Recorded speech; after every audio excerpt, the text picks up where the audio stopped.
In my childhood, I naively believed that I would find the one and only person with whom I could spend the rest of my life.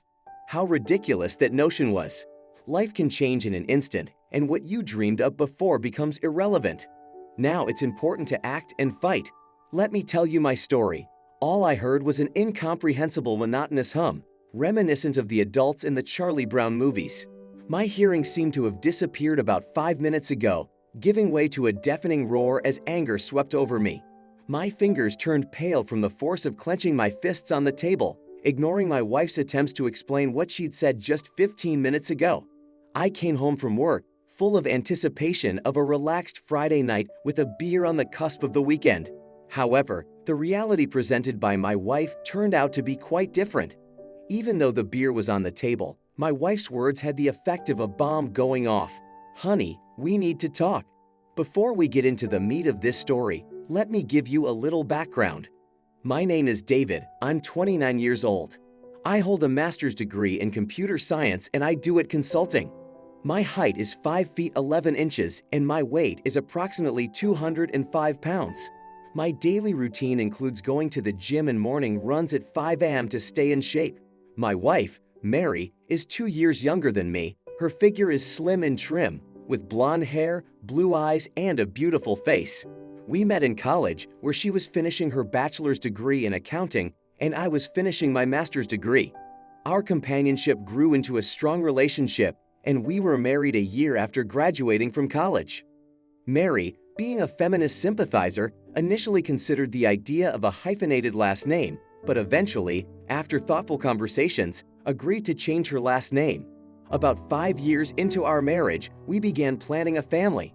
Because of her health issues related to taking certain medications, we used contraception. However, on the night of our 5th anniversary, we decided to go without it for the first time, marking the moment as a special occasion. This brought us to our current situation. Going back to the beginning of this disturbing story, I remember sitting across from my wife, beer in hand. Her words that fueled the anger in me echoed in my mind. She expressed her desire to look for something new for a while before we started a family to clear the last doubts before becoming a mother. While I was trying to understand her, I realized that she wanted to date other men while married to me, which was essentially breaking our marriage vows and awaiting my approval. I expressed my displeasure and disappointment with her proposal. Despite my objections, she argued that it was a temporary solution and assured me that she would return to me as a loving and faithful wife after this short period. She claimed that it would not be considered cheating if I was aware and accepted it, and intended to be open about her encounters. I inquired about Margaret, her 4 times divorced colleague, suspecting that she might have influenced her decision. My suspicions were confirmed when she mentioned that she had sought advice from Margaret, who recommended such an experience as a way to clear her mind before starting a family. I was disappointed by her persistence and found her excuses insufficient. I warned her of the potential consequences for our relationship, but despite my objections, she remained steadfast in her decision to go ahead with her plan. Reluctantly, I agreed not to thwart her intentions, but I made clear my disapproval and unwillingness to support such actions in our home. During the course of the conversation, I emphasized that if she chose to continue despite my objections, she would have to leave the house for the duration of these meetings. I reminded her that the house belongs to me, as it was a gift from my parents before we were married, and I have the right to decide who can stay in it. Margaret suggested that Mary move in with her, and after a tense night, Mary tried to persuade me to move to another bedroom. However, I insisted on my right to share our bed. I stated that if she didn't want to share a bed with me, she should look for another place to sleep. The next day, we avoided each other. Around 8 in the evening, Mary came downstairs dressed in a knee-length black dress, adorned with stockings and high 4-inch heels. Her hair was stylishly styled, her face was adorned with Night City makeup, and her hands held only a small clutch. I turned to her to ask if she had forgotten anything, reminding her of her suitcases, clothes, makeup, and other necessities. She waved it off, stating that her departure was only for one night and she would be back before morning. I warned her that if she left I would change the locks and emphasized that she could no longer live here if she continued to insist. She assured me that I loved her enough to let her go, while I felt she didn't love me enough to stay. I mentioned changing the locks and packing her things, and just as she was about to reply, a car horn was heard from behind the door. She said it was Margaret and left, promising to talk when she got back. Without her knowledge, I installed hidden apps on her phone that allowed me to track her location, read messages, record phone conversations, and even activate her microphone and camera. I activated the microphone right after she finished her conversation with Margaret so I could listen to it later. I then proceeded to change the locks, reprogram the garage door opener, remove the remote control, and pack up all of her clothes, makeup, and toiletries.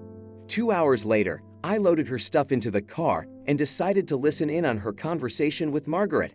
In the conversation, Margaret assured her that I would probably be angry during the week, but that it would eventually pass. Margaret suggested that Mary impress me with an unforgettable sexual experience, claiming that men were easily manipulated with appropriate rewards. They laughed as they discussed plans to meet another man, with Margaret bragging about her daring actions in the past. During the trip to the club, Mary described Margaret's provocative behavior and her 4 divorces by age 26. I refrained from participating in any of their alleged plans. Trying to listen to conversations in the car, I found it difficult because of the noise. Then I turned to online banking using GPS data for Mary's location. I withdrew half of the funds from our joint account, canceled the credit cards, and transferred most of our savings and investments to a separate account in my name. Noticing Mary's GPS moving, I activated her phone's microphone and heard her talking to a strange man. They were talking about returning to our house, where Mary offered to use the spare bedroom and invited Margaret to join later. As a precaution, I left shampoo and shower gel in the spare bathroom. Watching the stranger through Mary's cell phone camera, I wasn't particularly impressed with his appearance. He was about 30 years old, with thinning black hair, and seemed a little shorter than me in height. When they arrived at Margaret's house, I continued listening, hoping to catch evidence of Mary's infidelity. I knew the phone had to be in the same room with them to record audio evidence. However, when she answered my call, she simply brushed off my concerns and assured me that everything was fine. Taking advantage of her intoxicated state, I positioned the phone so that the camera would capture the bed, hoping for audio and video evidence. Despite legal doubts about the admissibility of such recordings in court, I felt the video would confirm the intimate relationship between them. Mary decided to stay with Margaret for the weekend, while I took care of household chores and worked on restoring my 1972 GMC. I recently replaced the seats, differential, transmission, engine, and coated it with matte black paint. The distraction from these tasks helped me get through the breakup and make the decision to divorce. I contacted an attorney and began preparing divorce papers. It was clear that there was no way around the divorce laws in our state, which often seem to favor women. Let's be honest, men are usually at a disadvantage in divorce cases. Sometimes it seems that in divorce proceedings, women manage to portray themselves as victims, leaving their faithful husband to finance their unbridled lifestyle. The man, in such cases, is often defenseless. So on Friday night, after making sure my truck was in perfect condition, I decided to treat myself. After shaving and showering, I dressed in my new Levi's jeans, black button-down shirt, and rattlesnake skin cowboy boots. I went to a nice steakhouse where I enjoyed a great dinner including baked potatoes and fresh vegetables. As I left the restaurant, I checked to see if Mary was indeed at the club with Margaret. Finding that Margaret had arrived about half an hour ago, I decided to proceed with my plan. I couldn't help but smile as I parked my truck next to Mary's car. It seemed that Mary was the driver this time, which made my plans a little easier since I didn't have to worry about Margaret. My main goal was to convince Margaret to leave with me if Mary was driving. I had a plan of action ready, as well as a backup in case Margaret had any doubts or moral objections. Entering the club, I had no trouble spotting Margaret. Approaching their table with a glass in my hand, I feigned surprise. "Margaret, I didn't expect to see you here," I said. The moment Mary got up to dance with someone named Rob, Margaret nervously asked, "Rob, what are you doing here?" I replied, "Probably the same thing you're doing. Since Mary left, I decided to check out this club and have a little fun tonight. How about a dance?" Margaret hesitated, but still agreed. We danced 3 fast songs, and when the slow one started, I didn't give her a chance to leave. As I held her close to me, I noticed Mary seeing us after a song and a half. Her surprise was replaced with fear, and I almost laughed. She returned to the table with obvious anger, but she didn't know that I hadn't begun to annoy her yet. Margaret held me tightly during the dance, And as I mentioned, she was an explosive personality. It didn't take long to get the attention of those around her. Her smile widened as she moved even closer to me. As soon as the song ended, I grabbed Margaret's hand and escorted her back to their table. Margaret invited me to join their company, and I of course accepted the invitation. Back at the table, we asked the waitress to serve fresh drinks. Being a gentleman, I offered to pay for all 3 drinks. Mary objected to this, and I inquired as to what she was doing here. Mary accused me of trying to ruin her evening, but I pointed out that I had come for the same reasons: to drink, dance, and have fun. Mary sat in anger, trying to provoke me by dancing with the other guys, but I ignored her, focusing on Margaret. We spent our time together, showing those around us that we were together. After a couple hours, I decided it was time to leave, and we headed to my truck. Margaret seemed indifferent to Mary's return, confidently stating that Mary would find her own way home. The intensity of that night was overwhelming, and we didn't even notice the front door close. Breakfast in the morning was awkward. Mary smirked as she made coffee, but there was little conversation between us after that. Leaving Mary in a state of rage, I decided to take action and began contacting Mary's attractive single coworkers.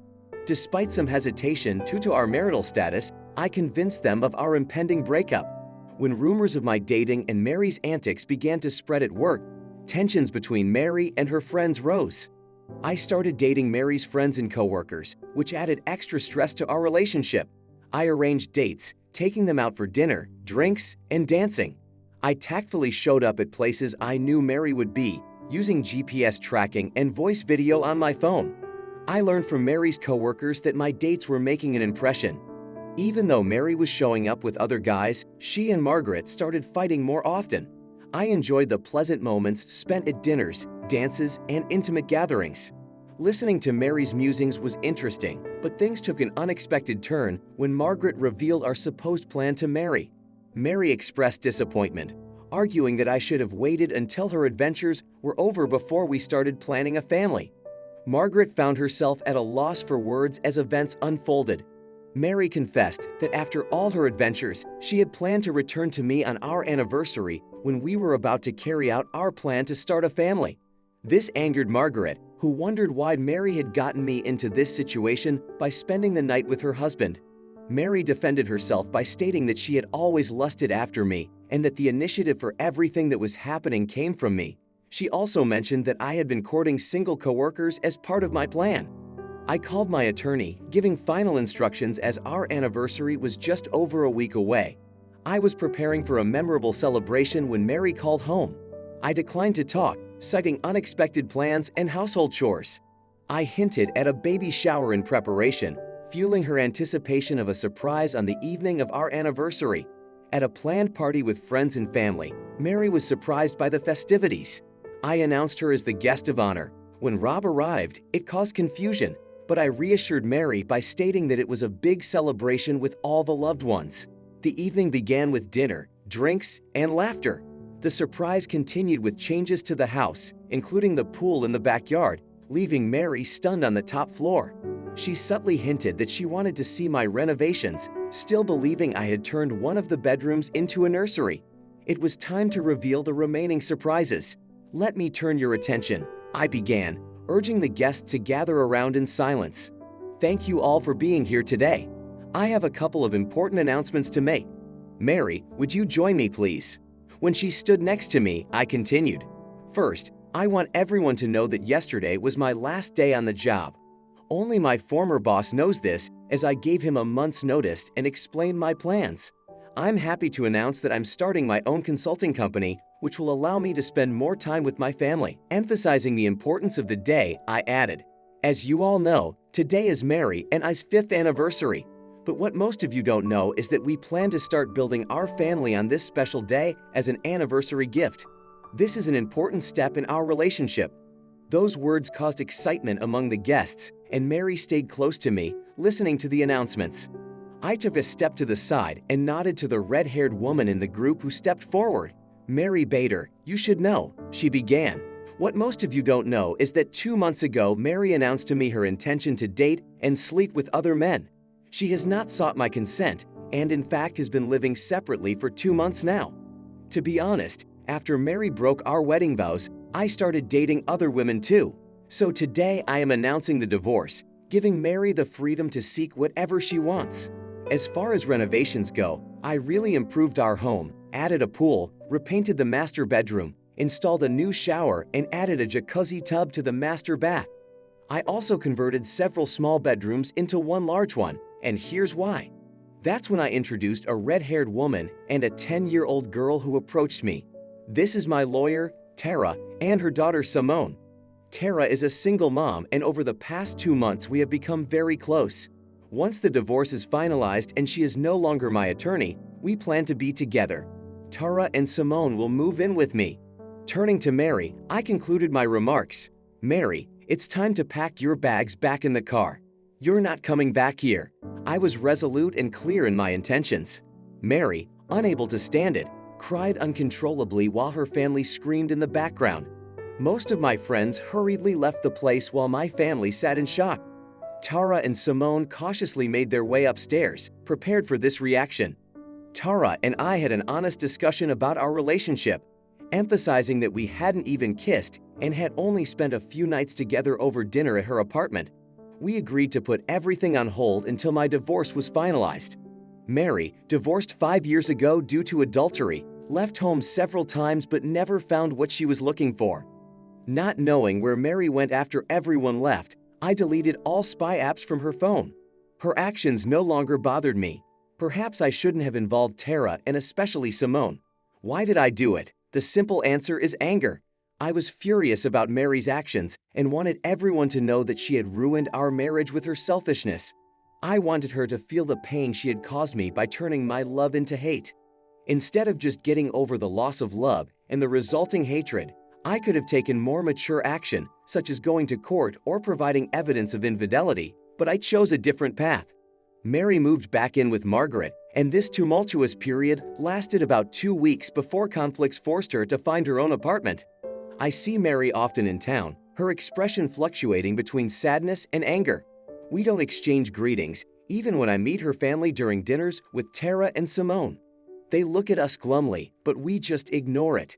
As for Mary's struggle with the divorce, she quickly realized its inevitability. Tara helped me increase the pressure on Mary by continuing to meet with her coworkers. Mary eventually signed the divorce papers after one of her coworkers confirmed our night together.